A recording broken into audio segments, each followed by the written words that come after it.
Hey, Sean G here from Chasing the Truth. You're about to get some of the best of samples of shows I've done over the last 5 years. God bless y'all and enjoy. Join me, Sean Graham, in Chasing the Truth.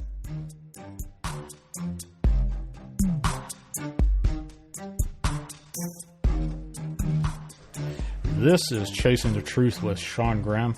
We are chasing the truth from the normal to the paranormal, and today's guest is Tim Scullion. He is a paranormal photographer, but he was a skeptic prior to this a few years ago, and I have him on the line right now. Welcome, Tim. How are you today, sir? Thanks so much, Sean. Glad to be here, and it's going to be great to talk. We'll have a great conversation about all of the photography that I've been doing as of late. Great. Well, tell me a little bit about your work. Just give me an overview what you have been doing, and then we'll go into some of the new stuff that you have been doing recently. Well, I started out about 2011 as a skeptic, and what I was doing was giving historical tours of Colonial Williamsburg, and the company that I worked for asked me if I'd give ghost tours, and I said sure. So they handed me a script. I memorized the script, and I started taking people out on ghost tours. And every once in a while, not all the time, but every once in a while, I would see somebody capture something paranormal on their cell phone. Now, this is 2011 when cell phones were not that good as far as the camera goes. And so I thought, what if I brought my professional equipment down to Colonial Williamsburg and I go to these same places and try to get photographs where these people were successful? And so after the tour season was over, I tried it. The first time I tried it, it was a miserable failure. And I wasn't sure if I was going to go back and try again, but about 6 weeks later, I got up the gumption to do a second try, and when I did, I got something at the Bruton Parish Church that was decidedly paranormal, and I was hooked. So that started me on a 2-year odyssey where I took over 10,000 photographs, and I experimented with my camera, I experimented with lenses, I experimented with visible light versus full spectrum. You name it, I tried it in order to determine the best way to get the photographs. And after those 2 years, my friends and family said, well, you've got some great photographs, you should publish a book. Mm-hmm. So I sent queries out, and I got a 3-book deal with Schiffer very quickly. And so I published my book. Now, this was 2016 in the fall. That was my first book that was out, and it has 230 photos that were of ghosts and or paranormal lights things.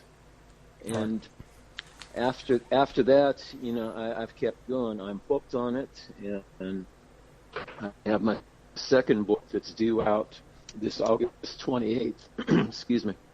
And I've got a host of projects that have pulled me in because I'm curious. I want to know what's going on. I want to know more, and it just seems like my grasp of reality has changed drastically from what I used to think was real.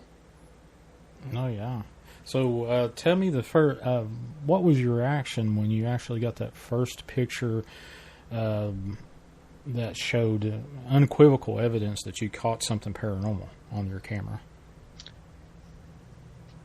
You know, I wanted to go to everybody and just show them and say, hey, look at this. This is great, isn't it? And a lot of the people around me weren't that enthusiastic as I was about it, and so I just decided that maybe they need more convincing. So I needed more convincing as well. So I kept going back, and I went back to Colonial Williamsburg in all hours of the night, mm-hmm. in all kinds of weather, in all kinds of conditions. Sometimes it would be 4 o'clock in the morning. Sometimes it would be when parades or celebrations were happening, and I was testing the water, seeing which situations, which circumstances were best for getting photos. And one thing that I found out is that the paranormal is unpredictable. So no specific time of day or Nope, weather no condition? specific. Nope.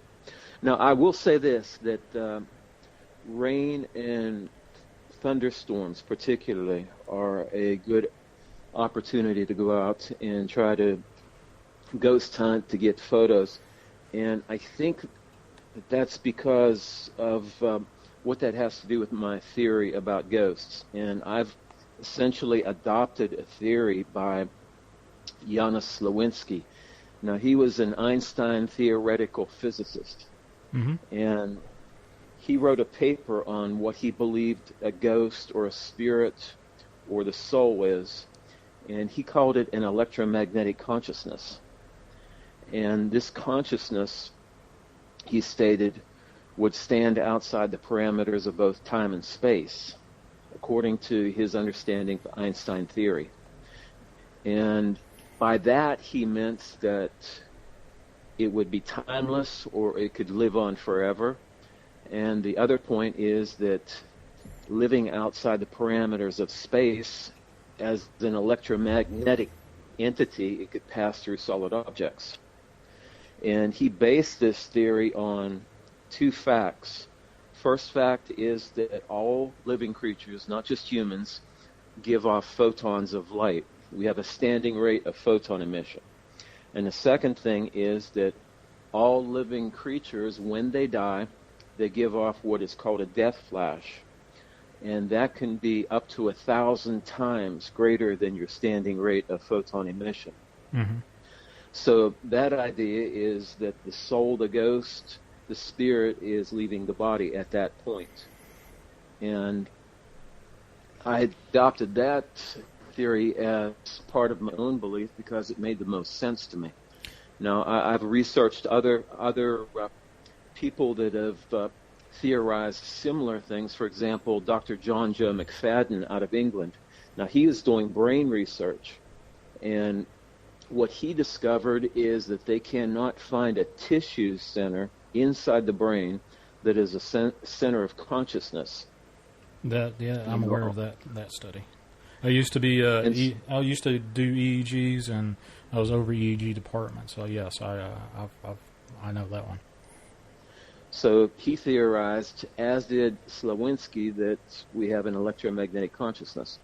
So now take that idea of we're dealing with an electromagnetic entity, and you put it in a condition of a thunderstorm where you have positive and negative ions in the ground and in the sky, and you have electrical activity going on. And I think that's why that's one of the best situations where you can get photographs of ghosts and do ghost hunting. I believe I actually have come across that reading some material from other ghost hunters. I'm not a big avid TV ghost hunter kind of consumer of that kind of media, but the stuff that I've read, yes, I've seen they go in with these electrical generators to increase ion transmissions and electrify the atmosphere around it in hopes to produce more paranormal activity. Have you ever been around something like that? No, I haven't, but I just thought it was interesting that the story that you just told me a few minutes ago before we started about the you feeling a presence in the room with you and the lights flickering on and off. And again, I think that could be... Hey folks, thanks for listening to this best of sample of some of my 5 years in doing this radio show podcast called Chasing the Truth.